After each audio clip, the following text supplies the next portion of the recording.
Tandaan nyo na po ang inyo pong ballpen at papel. Tawagin nyo na po ang buong pamilya nyo dahil sisimulan na po natin how to detoxify our liver. Kahit kami din ni Doc, di ba nabanggit nga ni Doc before, nagde-detoxify siya. And ito, Doc, number 1 is turmeric. Napakaganda pala. This is a wonder spice that helps in detoxification of the liver.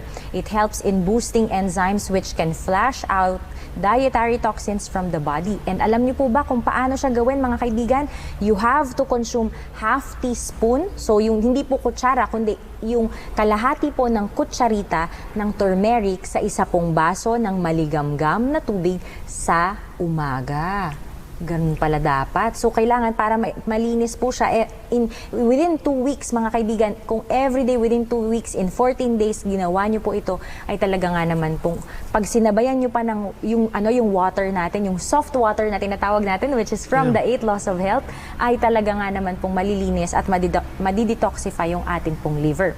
Also, ito naman, Doc, isa to sa mga kalaban natin, Doc. Itong asukal, yung pampatamis. Dahil alam niyo po ba, mga kaibigan, na nakakatanda po ang matamis, itong sugar natin. Ano na yan? Actually, very common na.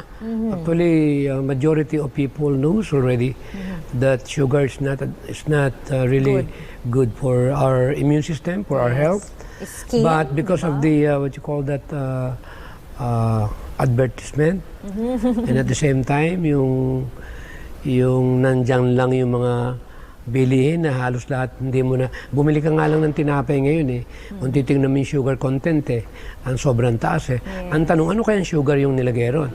Pinag-uusapan natin dito, totoong sugar yan, pero hindi naman maganda rin sa katawan. How much more kung yung tinatawag na mga artificial sweetener?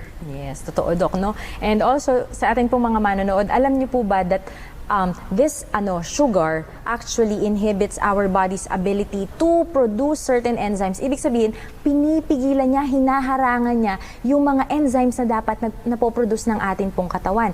At kailangan, yung mga enzymes na yon na kailangan para mag-detoxify, para maglinis ng atin pong katawan, ay anong nangyayari? Nafa-flash out siya, hindi siya nangyayari dahil yung ating katawan ay mas ginugusto natin na ay matamis to, ay masarap ito, ay maganda ito, ay gustong-gusto ko ito. Kaya parang, Dok, di ba? Parang ayoko na lang ng asukal kasi. Kaya yung mga natukso, for example, it happens na nakakain ka ng medyo napadami, yung asukal, ang ginagamit naman ng mga natural practitioner, yung tinatawag na lemon o kaya kalamansi. May mga certain combinations na the moment you take that, for example lang, na overeat ka, o kaya mataas ang sugar mo, normally ang ginagawa namin nun, yung kalating tasang katas ng kalamansi. Ayun, puro. Kasi pagdating doon, alkaline Yes. Akala nila acidic yung kalamansi. Pero pagdating sa loob ng ating katawan, bubulabugin yung sugar na pinadala mo. Kaya lang, right away, hindi pwedeng patagalin kasi magkakaroon ng damaging. Kaya kailangan, the moment na naparami yung acid na kinain mo, kailangan i-neutralize mo. Ayun, ganun pala dapat, Dok. Mabilisan kaya dapat. Advantage pa rin yung may kaalaman. Kunyari, na-poison ka, iintayin mo pang